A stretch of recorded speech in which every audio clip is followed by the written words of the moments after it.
नमस्ते, मेरा नाम शुभम तोमर है। एक बार फिर से आपका मेरे यूट्यूब वीडियो में स्वागत है। आज हम बात करने वाले हैं प्राणायाम के बारे में, और वो भी अनुलोम विलोम प्राणायाम। अनुलोम विलोम प्राणायाम जो होता है, बहुत सारे लोग मैंने देखे हैं, बहुत वीडियोस में देखे हैं, और पार्क में भी बैठ के मैंने बहुत लोगों को एनालाइज किया है कि कहीं ना कहीं जो उनका बॉडी का स्ट्रक्चर रहता है, उनका टेक्निक्स जो रहती है वो ठीक नहीं रहती है, लेकिन वो फिर बाद में बोलते हैं कि हमें इस चीज का बेनिफिट नहीं मिल पा रहा है। तो दोस्तों, जब भी आप अनुलोम विलोम प्राणायाम को करना स्टार्ट करते हो, लगभग इंडिया में या इंडिया के बाहर भी अनुलोम विलोम प्राणायाम को हर कोई जानता ही है, लेकिन समस्या बस यही है कि उनकी टेक्निक ठीक नहीं है। ऐसा नहीं है कि सभी लोगों की ठीक नहीं है, बहुत सारे लोग ऐसे हैं कि जिनकी उनकी टेक्निक ठीक नहीं है। तो आज मैं अनुलोम विलोम प्राणायाम के बारे में आपको बताऊंगा कि वो हमें जो अनुलोम विलोम प्राणायाम होता है वो क्या आपको बेनिफिट करता है, और साथ में उसके क्या कैसे हम उसको कर सकते हैं, उसके करने की विधि क्या होती है।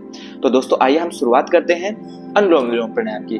तो अनुलोम विलोम प्राणायाम जो होता है वो हमारी बॉडी में श्वास से संबंधित जो भी कोई प्रॉब्लम्स रहती हैं वो उनको ठीक करता है। साथ में जो हमारी बॉडी में 72,000 नाड़ियां हैं उनका भी शोधन करता है। मतलब कहने की बात यह है कि जो हमारे शरीर में नसें हैं, वो नसों में जो भी रुकावट हो जाती है, तो अनुलोम विलोम प्राणायाम करने से वो सारी ठीक हो जाती हैं। यहाँ तक कि हमारे जैसे सर में दर्द रहना शुरू हो जाता है, या किसी भी बॉडी में जैसे कि एक प्रॉब्लम होती है अधरंग जिसको बोल देते हैं, पैरालाइज जिसको बोल देते हैं, अगर वो इंसान इसको करना स्टार्ट कर देता है। पैरालाइज होने का मेन कारण क्या होता है कि बॉडी के उस पार्ट में ब्लड जो सर्कुलेशन होता है, फ्लो उसका अच्छे से प्रॉपर नहीं हो पाता है, और जिसकी वजह से उसमें उसकी बॉडी का वो पार्ट काम करना बंद कर देता है। तो दोस्तों, कहीं ना कहीं यही समस्या है। तो दोस्तों, अगर आप अनुलोम विलोम करना स्टार्ट कर देते हो अच्छे से, तो आपकी जो ये समस्या है और भी दूसरी समस्याएं होती हैं वो सभी खत्म हो जाती हैं। साथ में आपको लंग्स इन्फेक्शन की जो प्रॉब्लम होती है, श्वास संबंधी जो प्रॉब्लम्स रहती हैं, वो भी ठीक हो जाती हैं। हमारे माइंड के लिए भी अनुलोम विलोम प्राणायाम बहुत ही ज्यादा आवश्यक है, हमारे लंग्स की समस्या के लिए बहुत ज्यादा आवश्यक है। और स्पेशली जो लोग ध्यान लगाने की कोशिश करते हैं या ध्यान की प्रैक्टिस कर रहे हैं, तो अनुलोम विलोम प्राणायाम ध्यान करने से पहले का स्टेप है। अगर आप अनुलोम विलोम प्राणायाम को एक परफेक्टली तरीके से नहीं कर पा रहे हो, तो शायद ये मेरा खुद का मानना है कि हम ध्यान मेडिटेशन जो हम करने की कोशिश कर रहे हैं, तो वो उसमें हम अच्छे से सफल नहीं हो पाएंगे। तो इसीलिए जो अनुलोम विलोम प्राणायाम है वो हमें बेहतर और एक अच्छे तरीके से उसकी टेक्निक जो होती है, और उसमें एक जो हमें सफलता मिलनी चाहिए, उसके बारे में हमें जानना बेहद ही ज्यादा आवश्यक है। तो दोस्तों, अनुलोम विलोम प्राणायाम जो है वो मेडिटेशन के लिए भी बहुत ही ज्यादा जरूरी है। अगर आप अनुलोम विलोम प्राणायाम करना स्टार्ट कर दिया है आपने, और आपको बहुत अच्छे उसमें रिजल्ट मिल रहे हैं, आपको शांति मिल रही है, और उससे पहले की लाइफ कैसी थी और आपको वो करने के बाद आपकी लाइफ कैसी हो गई है, तो दोस्तों आपको इस चीज का रिजल्ट मिलना शुरू हो गया, तो आप कहीं ना कहीं मेडिटेशन की भी पहला स्टेप आपने क्लियर कर लिया है। और फिर आप ध्यान जो है वो लगाना स्टार्ट कर सकते हो। आप खुद ही आपका लगना स्टार्ट हो जाएगा, आपको पता भी नहीं चलेगा। ध्यान एक ऐसी चीज है कि हम किसी को करा नहीं सकते हैं, हम बस उसको करने का एक तरीका हम बता सकते हैं।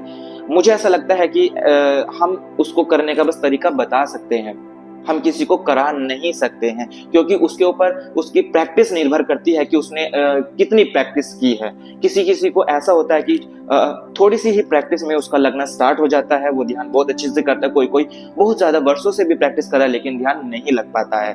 तो दोस्तों, उसकी प्रैक्टिस के ऊपर ही निर्भर करता है कि उसकी प्रैक्टिस सटीक है या नहीं। तो अनुलोम विलोम प्राणायाम जो होता है, ये हमारी बहुत ही ज्यादा समस्याओं में दूसरी समस्याएं जो होती है उनमें लाभकारी होता है। अनुलोम विलोम प्राणायाम को आप अपनी दिनचर्या में ऐड करिए और इसका आपको रिजल्ट मिलेगा। अब हम अनुलोम विलोम प्राणायाम करते कैसे हैं? सबसे पहले किसी भी एक आरामदायक स्थान पर आपको बैठ जाना है। अपना वातावरण आपका शुद्ध होना चाहिए, और वहां आपको जो हवा होगी वो बिल्कुल शुद्ध होनी चाहिए, और एक शांति वाले स्थान पर आपको बैठ जाना चाहिए। आपको वहां जाकर प्रणाम करना है। इस प्रकार से हमें जैसे कि अब मैं बात करता हूं कि अनुलोम विलोम हमें कैसे करना चाहिए। सबसे पहले ध्यान रखिए कि जहां आप अनुलोम विलोम करना चाह रहे हो वो स्थान बिल्कुल शुद्ध है या नहीं, वहां पर हवा जो आ रही है वो शुद्ध है या नहीं। इस चीज का स्पेशली ध्यान रखिए, क्योंकि वो जो हवा है, जो ऑक्सीजन है, वो आप अपने अंदर लेके जाओगे।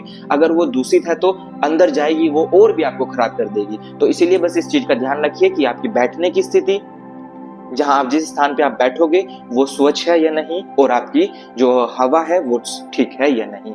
तो इस प्रकार से आपको आराम से किसी भी एक स्थान पर बैठ जाना है जहां पे शांति हो, और इस प्रकार से या तो सुखासन या पद्मासन आप लगा सकते हो। हाथों की पोजीशन ज्ञान मुद्रा लगाइए, और लगाने के बाद आंखें बंद करिए, कमर गर्दन एकदम सीधी करिए, और आपके जो कंधे हैं वो एकदम खुले रहेंगे, ठीक है ना। आपका मेरुदंड स्ट्रेट रहेगा, बिल्कुल सीधा रहेगा। आंखें बंद करने के बाद हमें इस प्रकार से गहरी लंबी सांस लेना है और फिर छोड़ देना है, और फिर हम राइट हैंड का यूज करेंगे, और राइट हैंड से अपनी राइट नोस्ट्रिल को बंद करेंगे। लेफ्ट साइड से सांस को लेना है,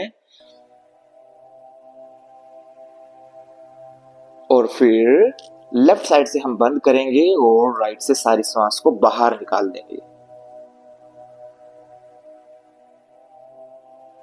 फिर लेफ्ट साइड, फिर राइट साइड से ही लेनी है,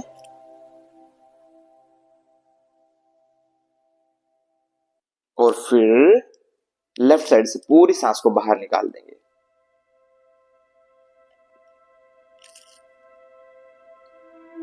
तो दोस्तों अभी आपने देखा कि मैंने आपको अनुलोम विलोम प्राणायाम करके दिखाया है, लेकिन इसमें भी कुछ जैसे कि हम श्वास लेते हैं और छोड़ते हैं, इसकी में भी कुछ नियम है, रूल रेगुलेशन होती हैं। जैसे कि मैं आपको बताऊं, अगर हम जब भी स्टार्ट करते हैं हमेशा अपनी राइट नोस्ट्रल जो है हमारी उसको हम बंद कर लेते हैं, और लेफ्ट साइड से हमें हमेशा स्टार्ट करना होता है, और जब हम इसका एंड करते हैं, इसको समाप्त करते हैं, तब भी हमें लेफ्ट साइड से पूरी सांस को बाहर निकाल देंगे और तब हम इसको खत्म करें।